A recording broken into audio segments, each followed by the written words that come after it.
Bonjour à tous. Alors aujourd'hui, je me suis décidé à faire un petit tuto recette des Botro façon Mamie Noël. Alors moi je dis Botro, il y en a qui disent foutimasson, tourtisseau, vous appelez ça comme vous voulez. Hein, je considère pas ça vraiment comme de la pâtisserie, hein, parce que c'est une recette un peu approximative à l'œil. On est dans le feeling, hein. Les Botro c'est avant tout une histoire de partage. Et voilà. Et donc ce partage, eh bien, on va le faire durer puisque je vais vous transmettre la recette qui m'a été transmise par ma Mamie Noël. Donc je lui rends hommage avec cette petite vidéo. Mamie Noël qui a 87 ans fait encore ses Botro.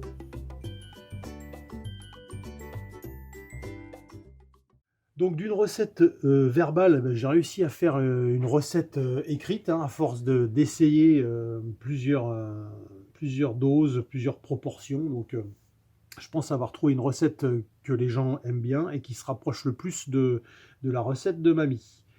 En sachant que chaque mamie a sa propre recette.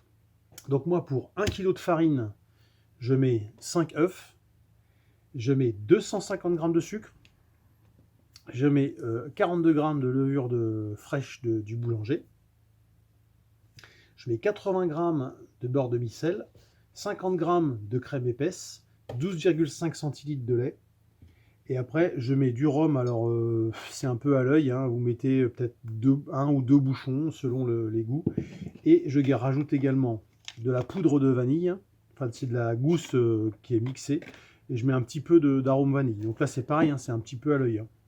Donc là, en sachant que j'ai un pot de 5 g de vanille en poudre, ça va me faire 6 kg de farine. Ça va me faire ma recette du jour. Donc on s'aperçoit qu'en fait, à part la vanille et le rhum, eh ben, les ingrédients, c'est des ingrédients qui coûtent pas cher. Donc le prix de revient est quand même assez intéressant. Donc première étape dans la recette des Botro, on met dans une casserole le sucre. Donc là je pars sur une dose de 2 kg de farine, donc il me faut 500 g de sucre. Donc pour 2 kg de farine, il me faut 160 g de beurre et 100 g de crème. Ce petit mélange Elsie, très bon pour les artères, et bien je vais le mettre à chauffer, tout simplement.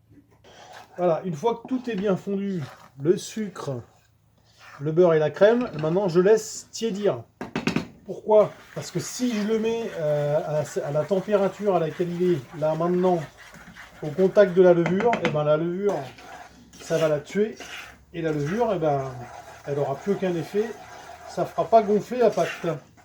Alors pendant que mes trois mélanges refroidissent, je peux ajouter la poudre de vanille. Donc là j'ai ma boîte de 5 grammes, donc je répartis à peu près en 3. Hein.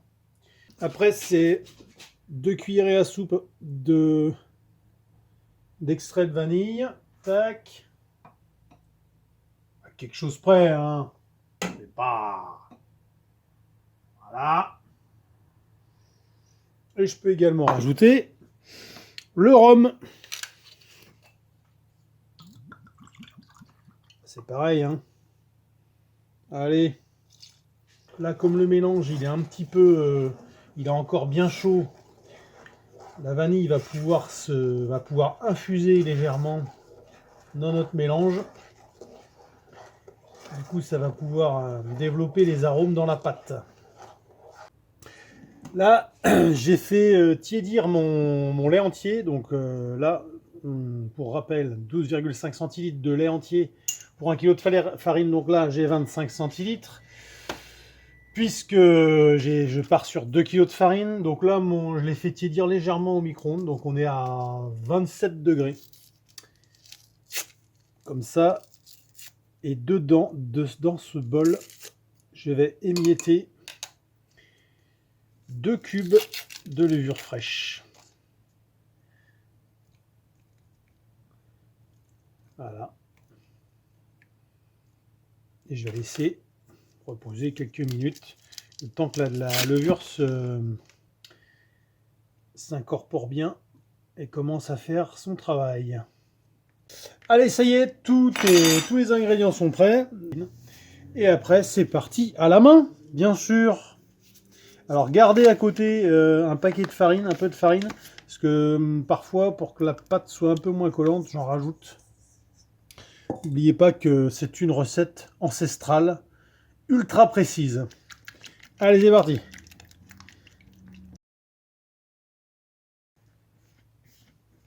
On incorpore notre mélange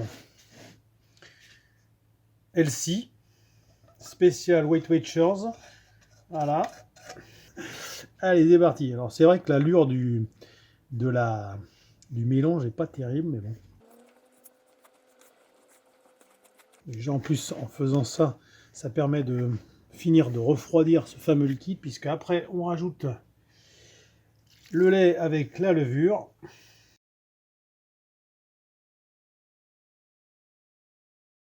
Donc là, ça commence un peu à coller aux mains. Donc c'est là que la farine va être d'un grand secours.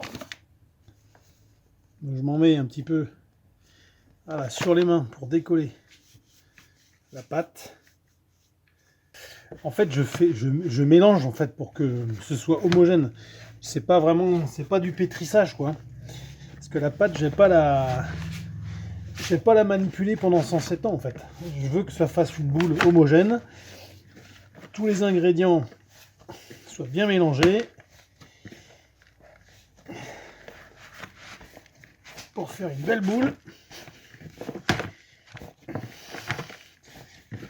Putain, c'est beau ça. Et voilà. Et alors, hein? Magnifique. Ok. Donc moi, à force d'en faire, et là surtout en faire en grande quantité, puisque là je travaille, comme je vous ai dit, sur 6 kg de farine. Donc j'ai investi, moi, dans des bassines en grande surface. Et là, c'est merveilleux. Ce que je fais, c'est que j'en ai une qui me sert pour préparer ma pâte. Et les autres, je les huile, comme vous voyez, je les huile et je pose ma pâte. Comme ça, quand elle va gonfler, elle ne collera pas aux parois. Vous verrez tout à l'heure, enfin, demain matin. Maintenant, je mets un linge propre dessus et je mets à gonfler toute la nuit à température ambiante. À demain matin.